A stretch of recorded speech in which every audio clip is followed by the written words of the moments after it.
고등학교 가서 내신을 잘 받고 싶으시면 방법은 정확하게 하나입니다. 바로 백지암기를 하셔야 합니다. 백지암기가 뭐냐고 하면요, 말 그대로 백지에다가 암기를 하는 거예요.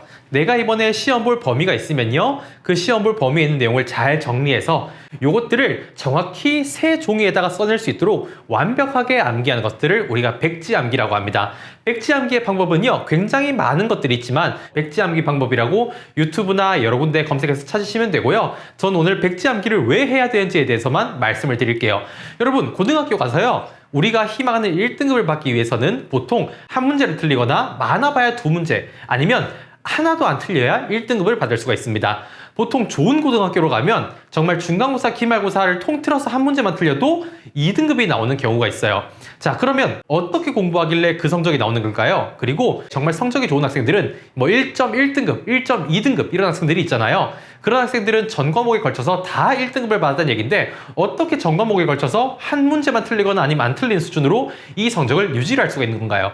전교 최상위권들이 전 과목에 걸쳐서 몇 문제 안 틀릴 수 있는 이유, 그리고 우리가 백지암기를 해야 하는 이유는요, 바로 이 두 가지의 공부법의 차이에서 나옵니다. 전교권에 있는 친구들은요, 적게 틀리는 공부를 하고요, 대부분의 학생들은요, 많이 맞추는 공부를 합니다. 내가 이 문제 하나를 좀 더 풀고 좀 더 암기를 하면 좀 더 많은 문제를 맞출 수 있을 거야 라는 식의 공부 방법이고요. 이 적게 틀리는 공부 방법이라는 거는요, 완벽하게 숙지하기 위해서 나는 어느 정도의 완성도를 갖춰야 돼 라는 공부 방식이에요. 조금 이해가 가시나요? 보통 많이 맞추기 위한 공부를 하는 학생들은요, 공부의 끝이란 게 잘 없어요. 그냥 최대한 더 많이 하다 보면 내가 그래도 성적이 더 오르지 않을까라는 기대값을 가지고 공부를 하고요. 반면에 적게 틀리는 공부를 하는 학생들은요, 일반적으로 내가 이 시험에서 한 문제도 틀리지 않을 만큼 공부가 됐다는 그 확신의 선이 있어요.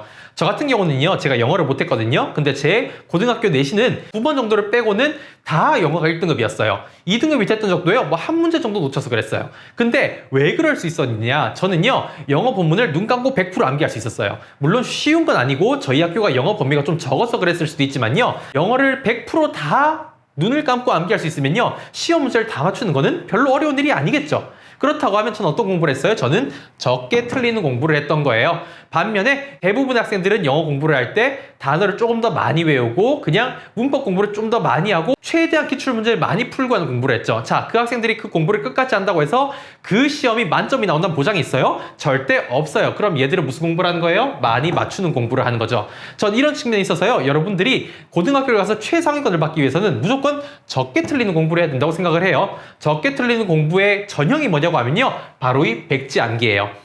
제가 아까 말했듯이 사실 가장 좋은 적게 틀리는 공부라는 방법은요, 교과서를 혹은 시험 범위를 완벽하게 암기하는 거예요. 근데 완벽하게 암기를 전 범위를 다 하려고 하면요, 사실 불가능하죠. 그렇기 때문에 우리는 시험에 나올 거라고 예측되는 부분들을 잘 골라서 그것만큼은 100% 암기하는 이 백지암기라는 거를 하는 거예요. 여기에 나아가서 이 백지암기가 다 되고 나면 그 뒤에 내가 그냥 교과서를 읽어가면서 교과서를 전체적으로 완성도 있게 공부하는 단계까지 나아가는 친구들도 있지만, 그건 이제 좀 더 나아간 친구들의 얘기고요. 우선은 뭐가 필요하냐? 이 백지암기가 필요하다. 백지암기 꼭 해봐야 되고 좀 더 완성도 있는 공부 방식을 찾아 나갈 수는 있겠지만, 대부분 백지암기부터 고등학교 내신을 시작해야 내가 1등급, 2등급을 맞을 수 있는 그 선이 뚫리기 시작한다라는 점 꼭 말씀을 드리고 싶고요. 이 백지암기라고 하는 건요, 중학교를 다닐 때도 충분히 써먹을 수 있는 방식이거든요. 중학교 때부터 이렇게 백지암기로 전 과목을 공부하는 경험을 해보면요, 아마도 여러분들이 고등학교 갔을 때 이 백지암기를 굉장히 능숙하게 할 수 있을 거예요. 이 백지암기라고 하는 것도 실력이 있거든요. 하면 할수록 늘고요, 좀 더 정리를 잘하게 되고 좀 더 빨리 암기할 수 있게 돼요. 그렇게 해서 고등학교 가서 내신을 좀 안정적으로 따실 수 있을 것 같아요. 대부분의 최상위권들은요, 한 번씩은 경험해봤고 또 자기의 방식으로 변형을 시켰을지언정 기본적으로는 이 방식을 다 사용한다고 볼 수가 있어요. 그러니까 꼭 한번 시도해보길 바라겠습니다.